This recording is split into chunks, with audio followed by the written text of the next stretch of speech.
Hello there, and welcome to another exciting conversation here on the Green Living Chat podcast. My name is David, and today I'm super excited taking you straight to my home country, Ghana, talking about sustainable farming, the future of Africa's agriculture, with a group of companies called Kings Innovations. My guest today is Nana Owusu-Achau, who is the CEO and founder of Kings Innovations, a group of companies advancing human lives through relevant innovations, especially in the agricultural sector. With over 10 years combined experience in real estate, agricultural technology, sports, and industries, among others, Nana continues to lead Kings Innovations to empower and advance the lives of stakeholders both locally and internationally. Currently, he serves as a chief farmer at Agro Kings that produces Ghana's premium local rice brands, Nana's Rice, and other value-added products nationwide. With strategic and excellent operational ability, he continues to lead the transformation of indigenous farming through the creation of sustainable value that impacts farmer, the consumer, and the future, especially women and the youth. Nana completed his undergrad studies with a double major in business and information systems and a minor in engineering from Calvin College in the US. Beyond Agro Kings, Nana serves on a few boards across industries and is passionate about women and the youth, empowering them through capacity building. And on today's episode, I was super excited to have this conversation about how Nana is transforming sustainable farming in Ghana. And I'm super excited about this episode because majority of Ghana's economy is coming from the sector. And it's really exciting to see young people diving into this sector to develop it and make it big. So in today's episode, which is part one of a two-part series, we got to know more about Nana and how he finally found his passion into transforming the agricultural sector.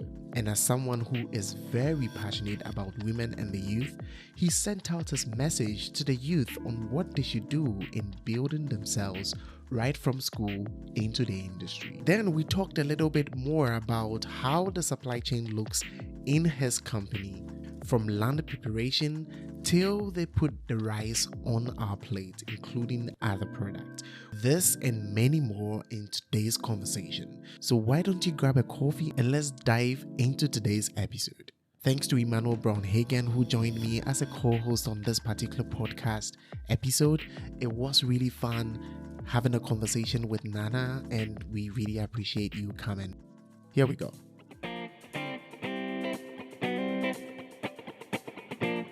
You are listening to the Green Living Chat podcast, a podcast where we discuss emerging environmental issues around the world and to find sustainable solutions. I'm your host, David Ewusi-Mensah.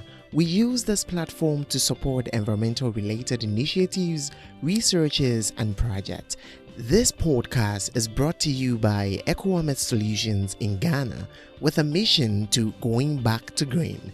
So join us on this train with new episodes this and every Sunday. Here we go.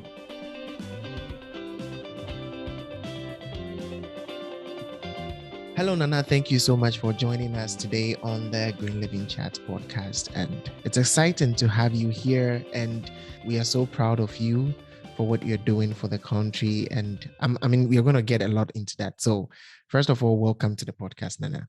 Thank you very much. It's a pleasure to be here. Super. Before we dig into the conversation and everything, it's very exciting for our listeners to hear from you who you are. On this podcast, we normally like to go back into the childhood lessons and experience. So Nana, introduce yourself first to our listeners and tell us, how was it for you growing up? You were asking about, you wanted to know from childhood and all the exciting things. I don't know how long exactly you're hoping this recording is going to be. I feel like you may need a couple episodes for me then. I can see that. Well, so I was born, raised in Accra. to two parents, both alive at the moment, which I'm grateful for. I was born at Kolebu. We're raised in Jolu, for where we've lived most of our lives. I went to Owusu Academy, which is also not too far away from where we lived. So oftentimes my mom made us walk to school just to be trained. So that was good. That was good for us growing up.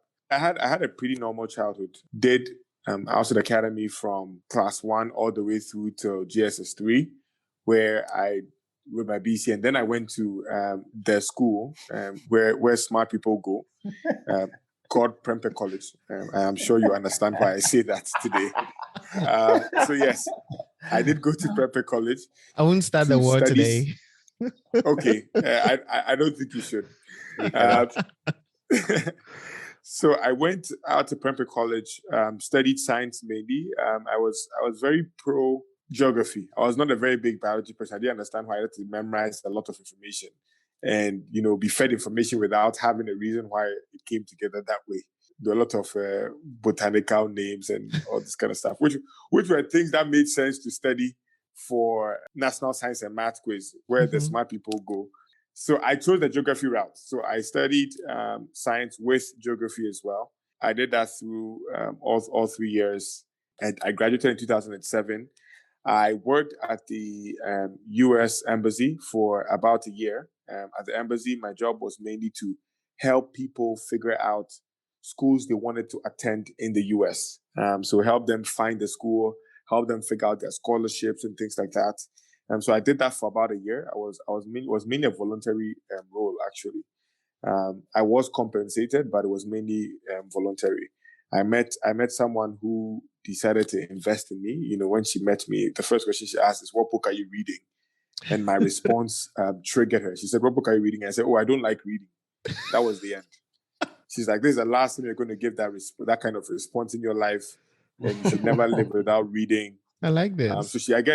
So she took me on and gave me that role. It was a very great experience for me. I think I learned a lot of things in that role. I learned a lot about community service, which I guess translates today into what we do in our company with our social impact work. So we volunteered at a place called New Horizon School. It's a place that grooms kids with special needs, from autism and all kinds of special needs kids, and trains them in some kind of a vocation. So I did that for about 6 months with other friends of mine.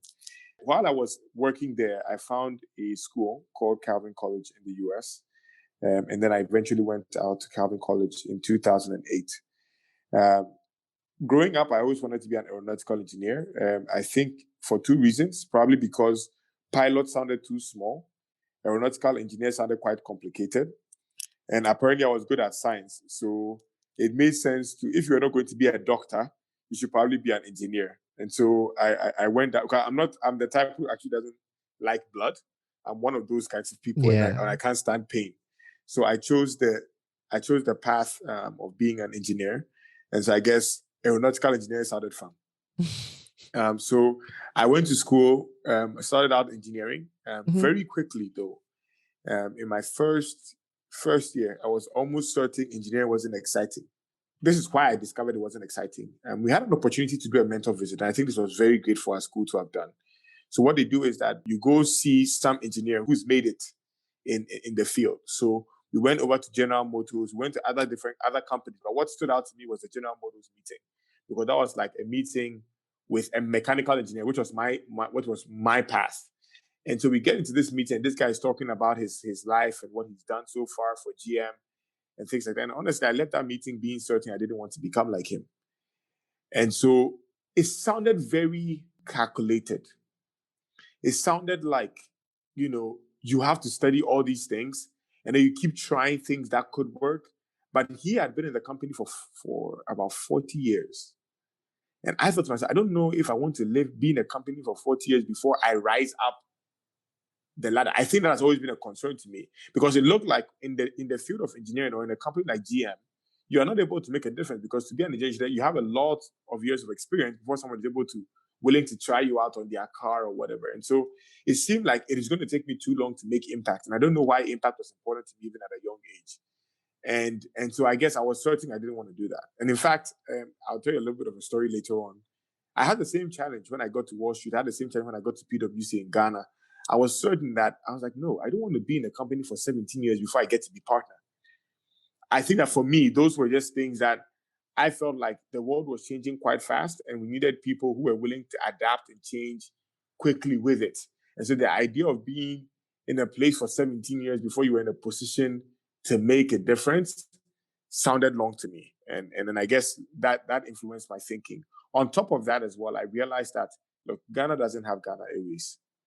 And so I'm not really clear on what this path of aeronautical engineering or mechanical engineering was going to take. It's going to take you, yeah. Yeah. So with these things in mind, I was almost certain, I began to think, what does Ghana lack or what does Africa lack? And then I realized what was lacking a lot I saw was more along the technology lines. But now I was having a challenge, because if I left engineering and went to do computer science, I went to do information science, my challenge was people would think engineering was difficult, and that's what was moving. And I felt like, no, we don't, like, I didn't come from Africa to be defeated by a course. So I was being driven by the idea of change, by the idea of impact in my own country. But I was conscious of what the optics looked like. The optics being, oh, he came in engineering and then he struggled and then he went out of engineering and became a computer scientist. And so that consciousness made me continue to stay in engineering, which I did till my second year. So in my second year, we went into a class that the professors, and everybody knew engineering was hard. Professors knew engineering was hard, and people were dropping out of engineering. But my reason for dropping out was not their reason for dropping out. And so I didn't want to be lumped up with them. I wasn't interested in being a statistic. You wanted to be different. Yes, I was like, no, I am from Africa. We are hustlers. We get through this. And so what I did was, in my second year, it was a very complicated class. I think it was material engineering or something like that, chemical and material engineering.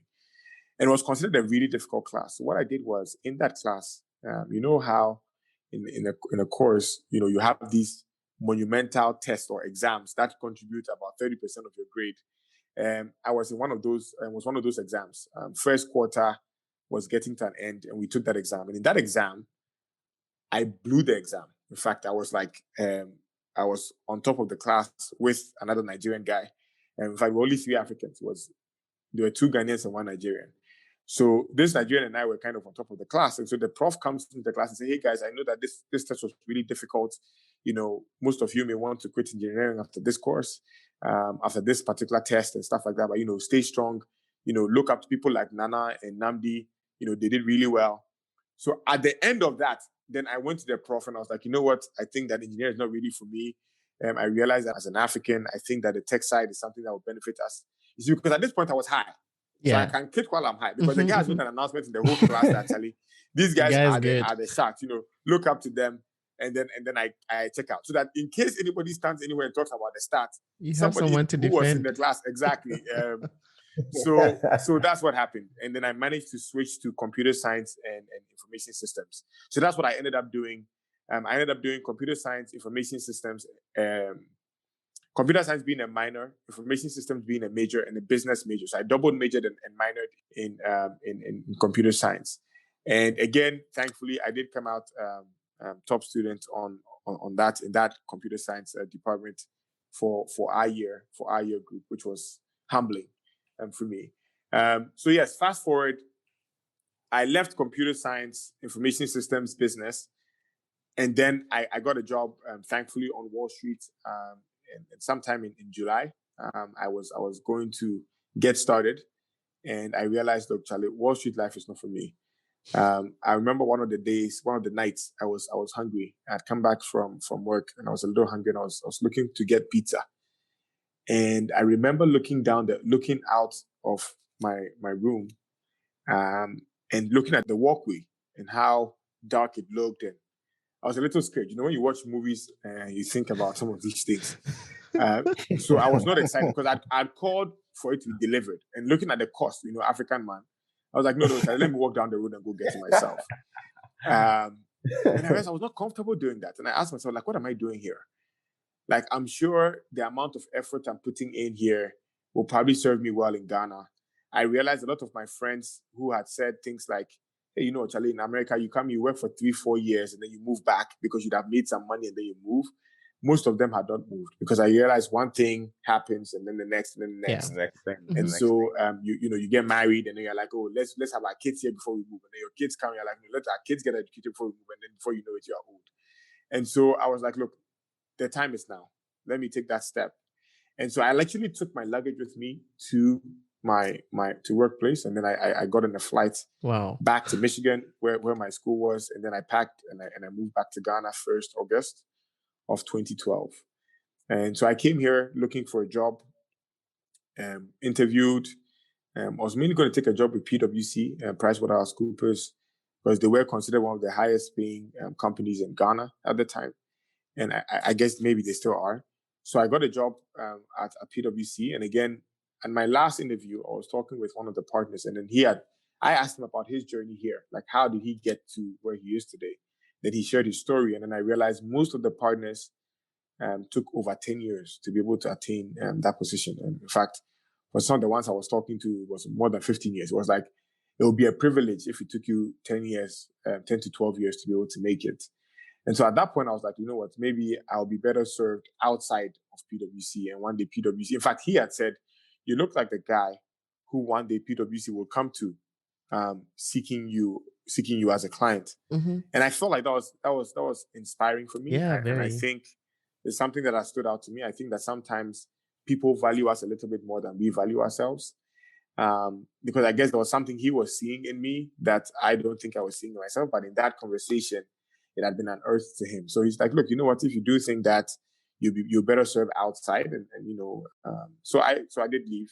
I took a job up with my dad as a business development executive for his company. He had a real estate company at the time. And so I started out there. And again, we kept butting heads. Like every time I had an idea of how we should do something, and then he had a different idea, and it was just not working for me, dynamics wise. And so thankfully, I began to make plans of if I had my own company, what would it look like, or how different would I run it than how my dad runs his company. And so I had I was thinking real estate. I had a lot of architectural plans. I had a lot of costings for projects. And thankfully, a big break came through one day. Some guy saw me and said, hey, I want to take a chance with you. I'll have you build a house for my kids. So I gave him a bill. He loved it. I delivered the house in 6 months. And as the saying goes, the rest is history. That was my first project in 2013, March of 2013. I did deliver the house to him in 6 months. He loved the house that we had delivered. And ever since, while we were there, people come in and look at our project. And then I kept getting projects after project after project. And then that's kind of how our real estate company started in 2013. And it still exists. What have happened to me, because I guess you're wondering, if I went into real estate, how did I end up with agriculture? Yeah. On one of my trips back to Ghana, just visiting Ghana, what happened was I was reading I think it was a Forbes article or one of these magazines that are in the plane. And it was talking about how Africa was underutilizing our arable lands, that we're using about 8% of our arable lands is what we're currently using as a continent. And I felt like that was a bit of a blow to me. In fact, I remember circling that and then sending it to a page where I was on with other Africans. So remember I spoke to you about that engineering class I was in with a guy called Namdi. He's called Namdi Madoku. He still lives in the US, actually. I sent that. I was like, Charlie, guys, we need to get a piece of this pie. Like, this cannot be our story where less than 10% of what should be utilized is being utilized. Like, what's up with the 90? So I think that was always on the recesses of my mind. And so somewhere in 2015 or 2016, in fact, and Brown can attest, there's a Prempeh guy who was also in my science course. He took the agriculture engineering path. So he came to me saying that, hey, Nana Charlie, the agri business is where it's at. But at this time, I was focused on my real estate business. So I said, hey, come to me with a proposal. Tell me what that means. And then maybe what I can do is I could give you some money and then we could try to start this whole agri thing that you talk about. And then you manage that or you run that. So that happened in 2015 or 2016. I gave him a pilot project. We're working on maize. We're going to build out a 15-acre maize farm in 2015. And it was an epic fail, really, because the project was not well managed. I was not focused on that. I was kind of doing my real estate stuff. In fact, I had gone out of town, working on a project that we're working on. And I kept calling him like, hey, what's going on? He said, everything is fine. One day I chose to, pay an unannounced visit to the farm. Oh boy. And then, the caretaker there told me, no, your guy has not been here in about a month or so. Yes, I'm just here trying to figure out things. In fact, I called him that I needed some stuff, but he's not brought it out to me yet. And so that was the end. That was the last time I visited that farm. I never went there again. I was like, this is not going to happen. I went into a bit of cattle rearing after that because somebody again came to me that, yes, cattle rearing is better than, crop. Because with cattle rearing, the cows grow by themselves. You just give them feed. They just go grazing. It's not complicated. And so some other guy because again, for me, the focus was we need to better utilize agriculture because it was seriously underutilized. And so when this guy came up with this, it's working very well for me. He had a bit of a mango farm and then he had a cattle rearing on the side. I said, look, pause on your mango. For now, let me get on the cattle rearing side. And so I got about 16 cows at the time. And again, the caretaker was dishonest. One day I paid an unannounced visit.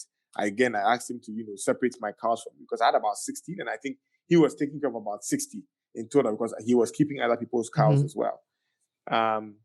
So I told him, let me see my cows. Let me see how well they're doing. Then when I count them, they were short by 3. And I was like, hey, what happened to that? He said, you know what? I was calling you some time ago. I wanted to tell you that 3 of your cows had died while they went grazing. And I was like, no way. Like, you're kidding me. And I was like, look, I'm done here. Sell all the cow, give me back my money. I don't want to do this thing again. Like, you're so dishonest. And, that was it for me. But for some reason, again, I think that when people are driven by a vision, irrespective of some of the mountains you have to climb on your way to attaining that vision, there's some level of resilience. There was a drive for me. I think that 8% of our land was being utilized always stuck in my mind. And so I met some other person who had told me, look, we work with farmers in this town. So I did something a little different. In 2017, I started working with a group or 2 gentlemen who had said they took care of about 3,000 farmers in a particular catchment area, which was in the Owusu-Achau area. And they took care of the farmers in terms of they trained them, they told them what needed to be grown, how it needed to be grown, and all of that kind of stuff. And I said, okay, how about you guys got me a farmer who you would train and I will provide him with the required funding. And then you guys could grow the crop for me. Now, let me backtrack a bit. While I was doing my real estate project, I met with a gentleman, somebody who wanted to build out a resort by a river body or by a water body. He had gone to Dubai and had seen where he had gone to Abu Dhabi apparently and had seen that on the land, they come and take you with a bit of a speedboat and then they boat you to a particular location, which is not on the mainland. And then there are chalets out there and then you kind of live out on this island for a couple of days. So he wanted us to build something similar in Ghana around the Owusu-Achau area because of the water body and the Volta Lake and things like that. So the chief had taken us to an island, which is said to be the biggest island in West Africa, apparently. So we went out to that island. We're talking with the chiefs on that island to be able to talk about this project. Now, when we came back on the mainland, the chief who had taken us to this island then said, hey, Nana, you guys try out this rice that the people in my town produce. Now, I took it and we brought it home. Now, when we tried it, it tasted really good. Now, prior to this, I only used to eat imported rice. Well, I didn't even know. I didn't care too much about imported or local rice. It was not rice was rice. Yes, rice was rice. I just wanted good rice. And so I was eating this rice, and I realized like this rice, the rice the chief gave me was unbranded. It was just in a sack, but it was really good. And so I said, well, if this was grown in Ghana, why are more people not eating it? Exactly. So in fact, we continued on our project, and I went back into the town. I was like, hey, you know what? Give me more of that rice. Now, the second batch he gave me was not as good as the first one. So then I asked, what is the problem? He said, oh, no, that type of rice is a little bit more expensive to produce. So I said, no. Like, it was worth it. I'm willing to help produce at that quality. And so he introduced me to these 2 guys who manage so many farmers in his area. And then we went down the process of, okay, how about you find me a farm? Because you said you work with 3,000 farmers. How about you give me one or two? Let me provide you the financing required to produce this level quality of rice. And that was kind of how we got started on our rice journey. And that's kind of fast forward to where we are with our production and where we are today.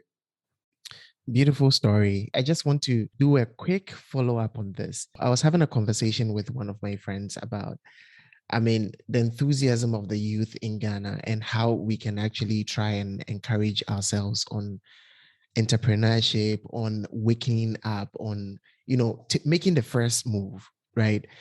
I mean, I think that if we take a typical Ghanaian young guy traveling outside and probably getting a first job, we'll not think about some of the risk that he has to take, but we'll stay in the comfort of, the surrounding and just try and get some money before returning home. But I want to ask you, if you were to give an advice to a young guy who has just completed school, probably high school or probably the university, what are some of the things that you have gone through in your life? Because as you mentioned, you've gone through several transitions, not necessarily mistakenly, but I think that every previous step that you took or transition that you took meant something for the next step. So, what are the top two things that you just give as an advice to people that whilst you're getting into the industry or whilst you're going to the university, these are things that you should watch out for. These are things that you should have at the back of your mind.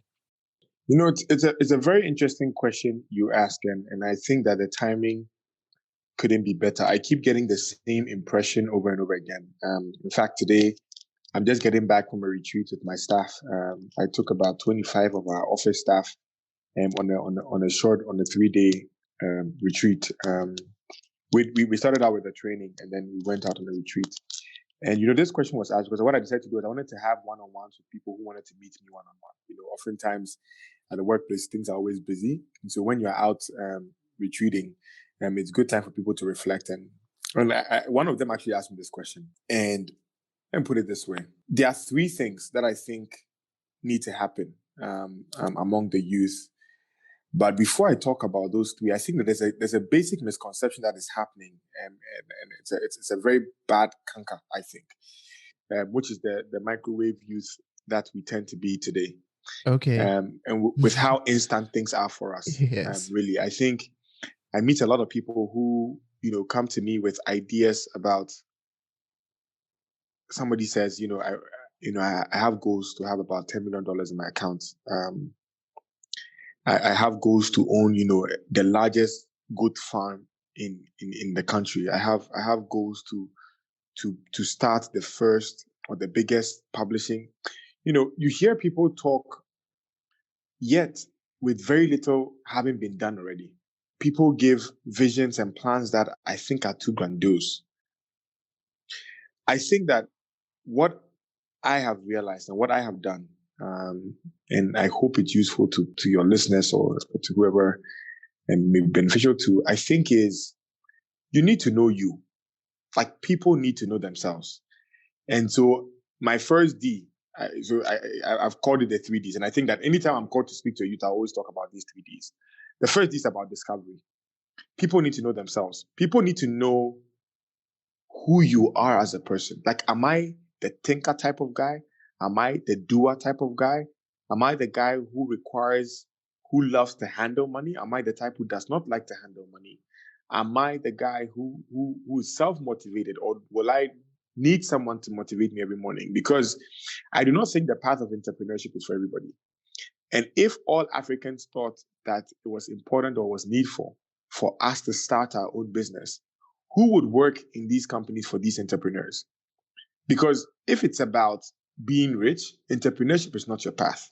Because there are ways to be rich. And by rich, I use that word flippingly because for some people, that would mean $1 million in their bank account. For some people, it would mean 100 million. For some people, it would mean I want to be on Forbes list. Yeah, it's relative. I think that we move from the concept of being rich to the place of being wealthy, where you are comfortable, the goals, you feel fulfilled in your life. Financially, you are not stressed. You do not lack a thing. Family-wise, you're good. And your health is great. Your financial life is great. On all aspects, your spiritual life is great. I hope that people are aiming towards that, a more fulfilling life, a more wealth-rich life. And I don't think that that is attainable without discovery.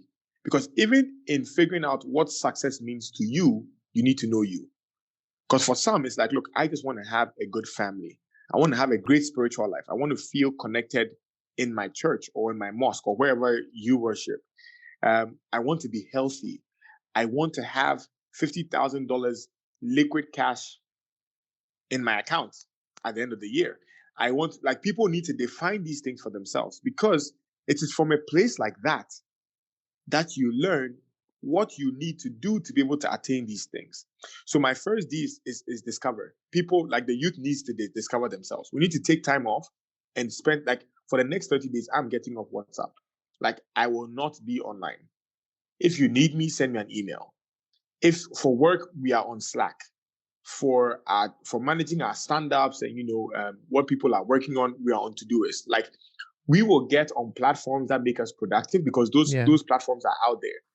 And stop giving the excuse that it's all about, it's because of business, that's why I'm online. Because Exactly. yes, it's because of business you're online, but you spend 1 hour on business and you spend 15 hours doing things that are not necessarily business related. And I feel like we need to build capacity for ourselves. Like, the world is changing too fast, too quickly. There's so much I have to read. There's so much I have to learn. I cannot continue responding to my hellos and my highs on WhatsApp. And to top it all off, you now have to check on people's statuses. Like, on your birthday, people tell you, check what I said about you on my status. Like, I'm like, look, send it to me. Like, I could check it myself. Because then there's an expectation of you to have been updated about them or their lives because they posted it on their WhatsApp status. I'm like, no, it does not work that way. And now there are even more distractions like TikTok and YouTube and Instagram and Snapchat. And so for me, people need to take some time off all the noise and know who they are and decide for themselves who they want to be. After that discovery, I think then they need to move on to development. Like, people need to read about themselves. Like, if this is where I want to go, what do I need to be able to get there? And so for me, if you're going to ask me to give the youth advice today, it will be those two things. Like, discover you, know who you are, what makes you tick, where you want to go. Then after that, get to work. Like, you need to read books, or you need to watch YouTube, or you need to listen to some healthy podcast, or things that would grow you and develop you to who you want to be. So that would kind of be my little 2 cents. And I think these are things that have helped me personally. Like, every single year on my birthday, I take that week off. I always set goals. I have what I call a wheel of life. I identify 7 different areas in my life where I do need to do an assessment. It's my spiritual life, my intellectual life, my career path, financially. I talk about it socially. I talk about family life. And so I've identified all these 7 areas: my family, my physical and health side. So, I discover things like, look, you need to visit a dentist like at least once or twice a year. These are not things that you want to wait till you've made all the money in the world and then you're struggling with the tooth that needs to be pulled out. And so I've just realized that, look, I need to live a balanced life to be able to actually enjoy what I work for. And so every single year, I set these goals along these 7 areas, 3 on each of these 7 areas of my life. And then every quarter, I actually do an assessment of it. Every single quarter, I assess how well I'm doing on these areas. And then I figure out what are the things I need to do to develop me in this area. So these are the things that I think I do to try to enrich me or enrich what I need to do. This is really exciting. I mean, let me chip this in quickly before Brown comes in with the next question. But so we started this series that we'll be doing once every quarter, and we bring in people to share their stories on a panel discussion we called "What's Next After School." So we'll reach out to you when you think that it will be comfortable. It's really important. We've gotten several people contacting us talking about, so this person has done this. How do we get there? How do we choose our courses? People are really confused. And I mean, I'm sorry to divert the conversation into this, but the issue that we are facing right now is, if you see Ghanaians who are actually making a change right now, they have had a foreign experience or they've traveled abroad. Why is it so? Why can't we have the local people thinking like the people who have sort of even traveled just for 1 year or 2 years? Really, I thank you for the things that you have shared, and just make sure that anywhere that you go, that you see the youth, you try and encourage them about some of these things, because it seems obvious, but people do not really know. And we just want to wait. Of course, the government has a part to play, but we also do have a lot of part to play to develop ourselves. Right. Thank you so I much for agree. sharing. It's a very inspirational story. Yeah, no, I know it's quite a lot, but I want to talk about your supply chain. And the supply chain is very important when it comes to agriculture and stuff. We have issues in supply chain. That's what I know. I want you to run us through your supply chains. Do you have any gap that you have to fill? How does the food produced on your farm arrive on our plates? Can you run us through it so that we can know who is in, any problem in and stuff? Can you tell us more about that too? Yes, you are opening a truckload of. I don't think it's even a kind of worms. I think it's a truckload of worms, and I'll talk about it within a certain context. So I can give you the straight out supply chain, and then I'll talk a bit about the challenges after that. So for it to get from farm to plate, there's a lot that happens in terms of land preparation. Rice requires very level land to grow, because the rice needs to sit in water for about 70 out of its 120-day life cycle. And so, of course, water does not stay on the slope unless it's full. And so we need to get rice on different level planes so that the water sits, and then every single rice plant actually gets enough water to be able to grow and to be able to fruit or do well. And so land preparation is very key. Apart from leveling the land and making it right, which requires a lot of different machinery.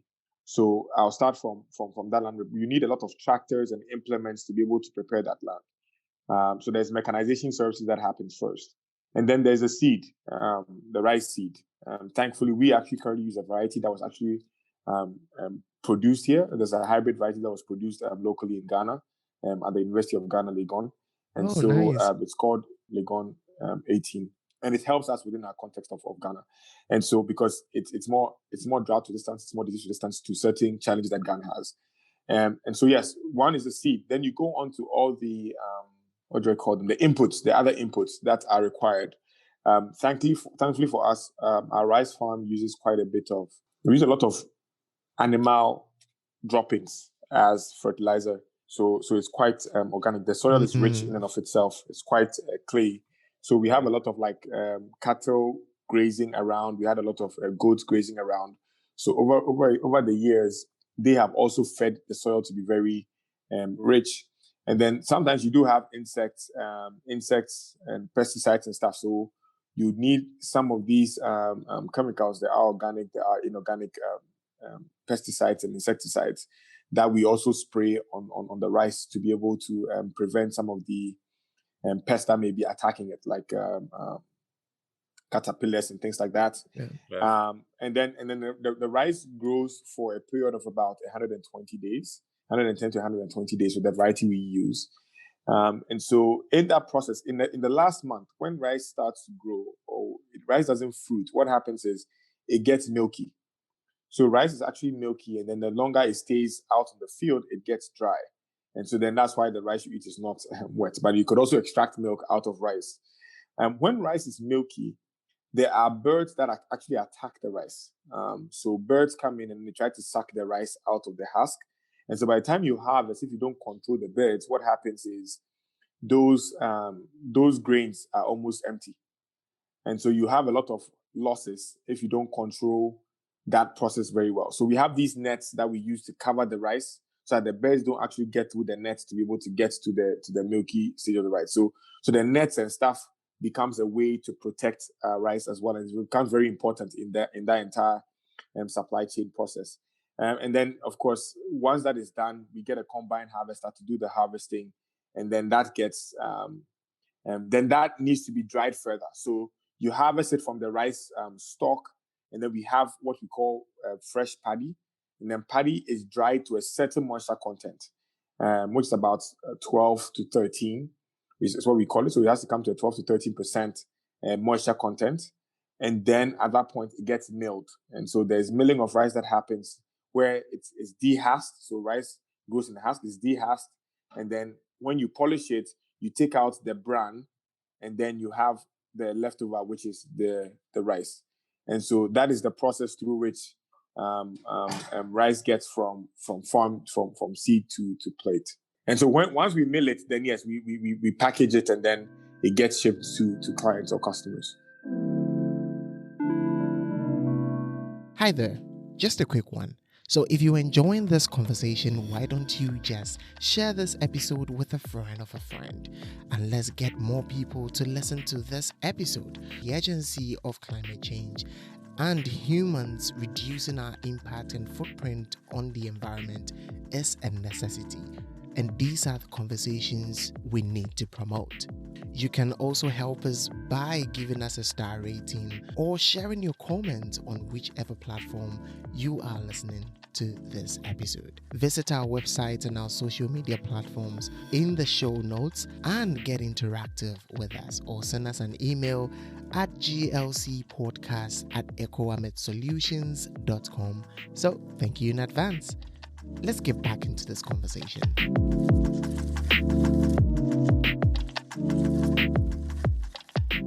Oh, wow, it's a quite intensive process. I mean, with the animal grazing drop-ins and the mechanization of this and other stuff. Now, you made mention of one thing, the rice milk or something. Are you looking to do any rice milk one day or something? You are trying to get things out of me, but yes, we are currently working on we are working on something like that. In fact, I'll tell you two things that have happened. First, let me answer the question first. We are working on that.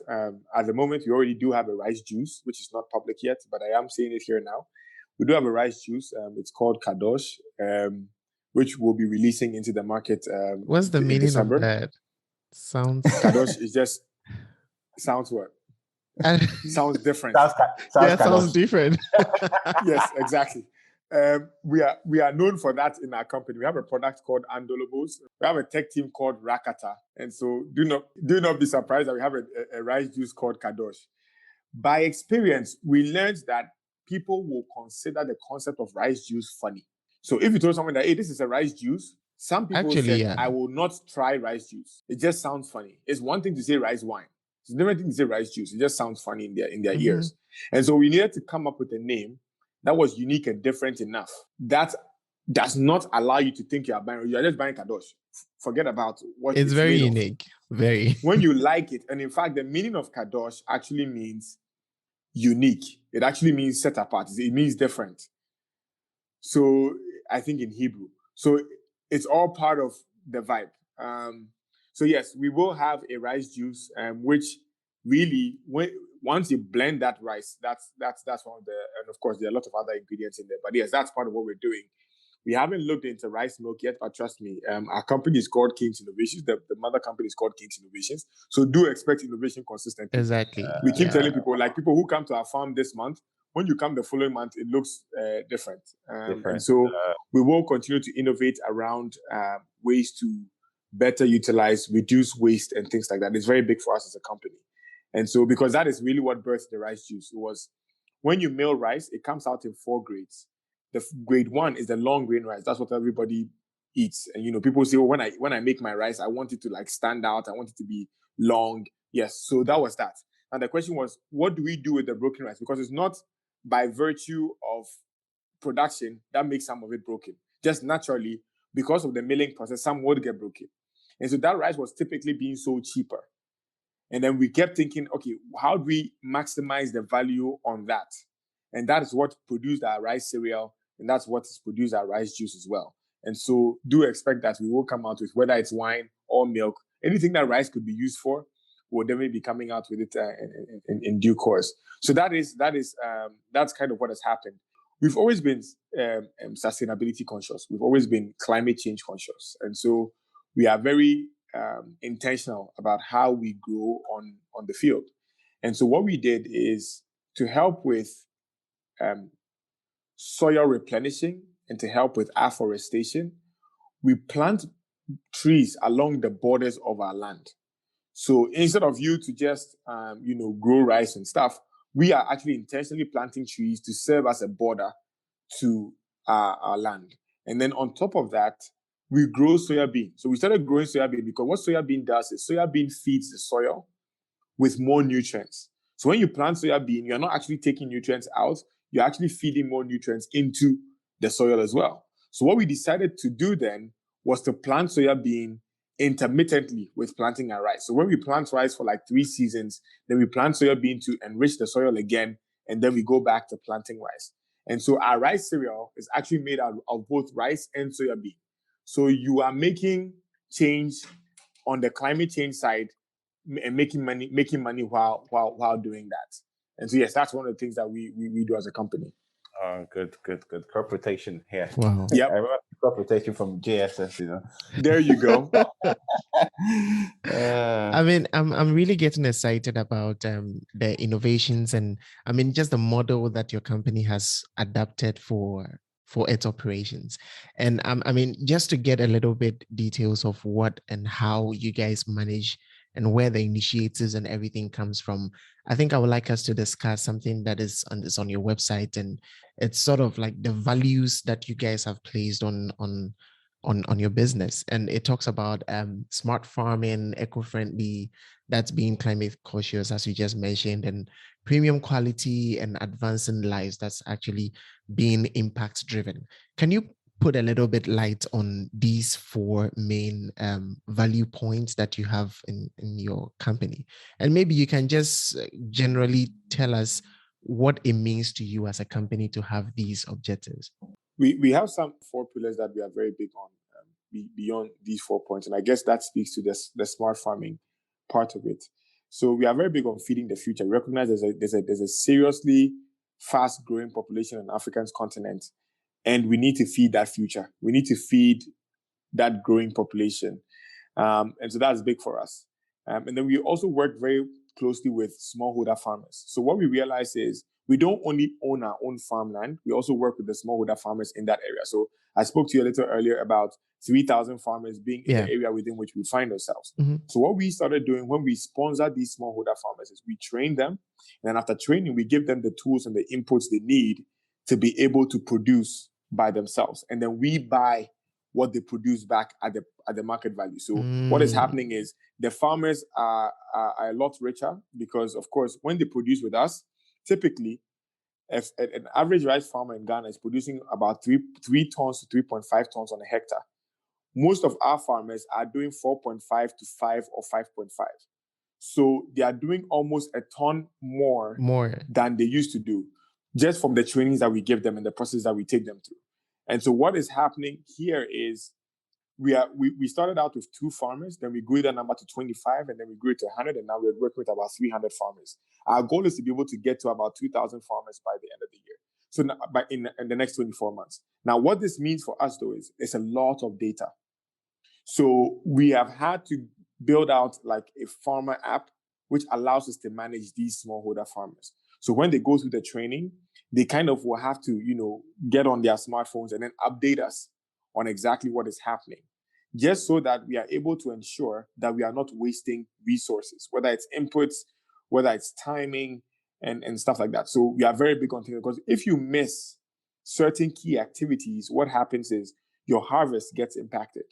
And so with technology, we are able to ensure that our farms are doing well. And we continue to innovate around this. So we are looking for things like moisture meters to put on the farm to be able to monitor which part of the farm needs water, which part doesn't need water. We are able to monitor things like we started, this needs to happen on day number 27. You don't need a human being to be able to keep all that in memory.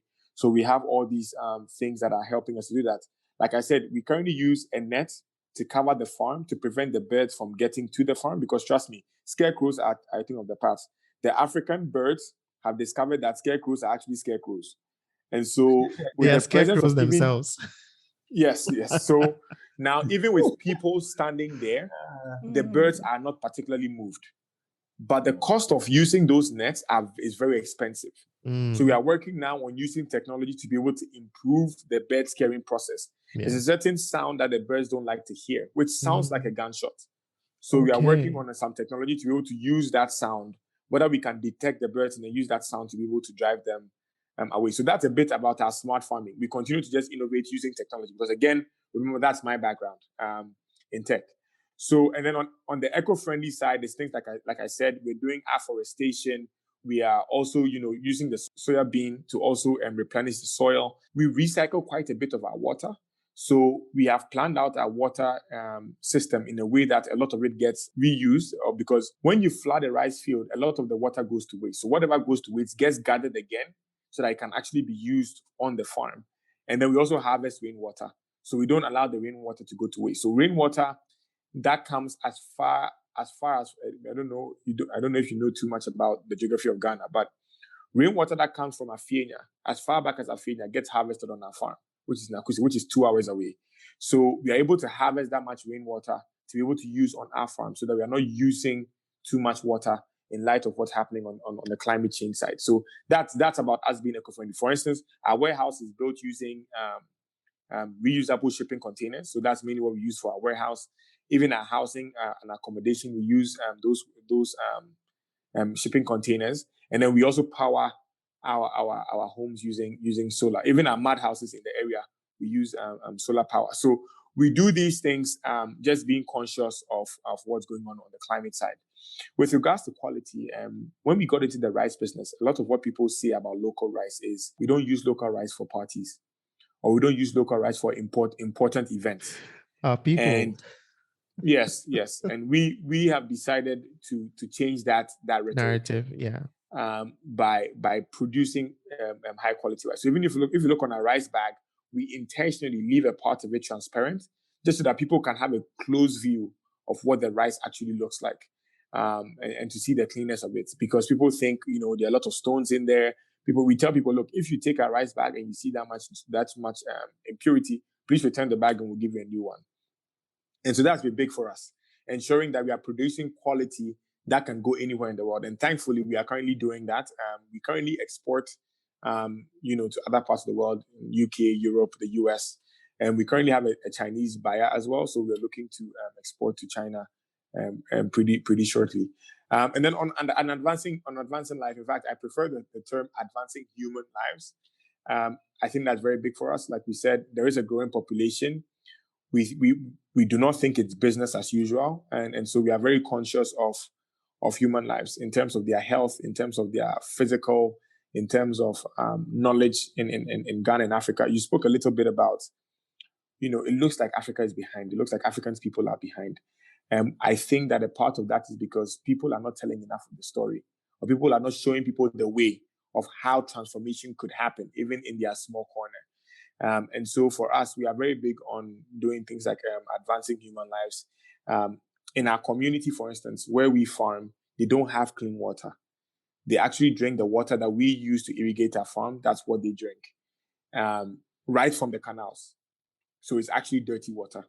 And even on our website, I think on our YouTube channel, you'll be able to see some of what they've been doing. And so what we did as a company is we set up a water filtration system, which we're building out for the townspeople, so that water gets purified, so that they get to drink good and clean water. For instance, the roads leading to their towns are really bad. When it rains, no car is willing to go into that area. So we've invested a bit in working on the road network within that township, so that people can actually get to work, or people can go to work, or people can send the smallholder farmers in that area can also send their produce to the farm when the road is actually done and improved. So we are very intentional about projects. For instance, we are in a town that has over 1,000 people. They do not have a single toilet facility. And so we're building out an 8-seater public toilet in that community now as well. So that they with a goal of getting about 5 of them, so that they get to a point of zero to open defecation. So these are some of the things that we do as a company intentionally, to ensure that it's not just business as usual for us, but we are very conscious and respectful of human life. This is really, really exciting. A company just released a report on regenerative agriculture systems in Africa. And I'm really surprised, very, very surprised that your company's name is not there. I'm just going to forward this information to them right You now, have really, to. because I mean, It's true. We don't publicize a lot of what we do, which is a little unfortunate. But Yes, I don't know why, because it's very important to do so. To share your sustainability story, it's part of informing people and promoting very, your very business. It's part of, important. yeah, very Yeah. important. I think so. I I think mean, I think I get that, and maybe that's why I'm doing podcasts like this. Yeah. I think that for us, I think that what it has been is there's been so much work to do. exactly. You know, it takes it's like I have to go get a camera guy to come in and then come and shoot this, and it's like, and you know, these media guys charge a lot of money. You know, so if there was a team, or if there was a team of people who also took it up to look for projects like this, and Yeah. then of course it makes it easier. But I would struggle to use $5,000 to pay a media company Mhm. to talk about our sustainability project when it cost me $5,000 to provide water to about 500 people. Like I mentally, I just haven't That's haven't true. figured out how to do that. And I Yeah. guess that is a challenge that I currently face. I always weigh pros and cons. I'm like, Charlie, this $5,000 can make a lot of difference in this It's very community. true. And that's It's what we very end up true. doing. You know, yeah. That is also an issue right there within our regions, because even people do not want to collaborate. Look at the people that are investing money into showbiz. I mean, the gossips and what is happening on social media and all that. I mean, look at the people that are companies that are investing into this. But then there are few people who are actually looking into these areas. But to be honest, I think that these are some of the stories that needs to be told, because your model, I honestly don't know how you guys come up with the initiatives that's in the first place, and even how to make it really work within our regions. And it's really exciting. It brings me to the next question that I really want to get your thoughts on. I mean, you're making it sound very easy to be doing this business in Ghana It's not. or probably on the continent. I mean, I don't want us to focus too much on the finance aspect, because I know that it's always the number one issue that people talk about. I wouldn't want us to get into that. But genuinely, what are some of the loopholes that you see in this particular industry that you're working in? And what are some of the challenges that you have really faced, yet to overcome and still overcoming and overcome? So hold on to that thought right there, because we're going to continue this episode next week in part 2 of the 2-part series. So stick around with us whilst Nana explains more about the challenges he is facing in his business. So when I think about that, you're like, no, Africa cannot move forward if more of the youth don't get involved. So the gaps are there, they are real. Then we dive into climate change and mitigation methods and his contributions to society, especially development and empowerment of the youth and women in his company. I really can't wait to drop next week's episodes, but stick around with us, share this episode with someone, and let's get this message out there. Thank you for listening.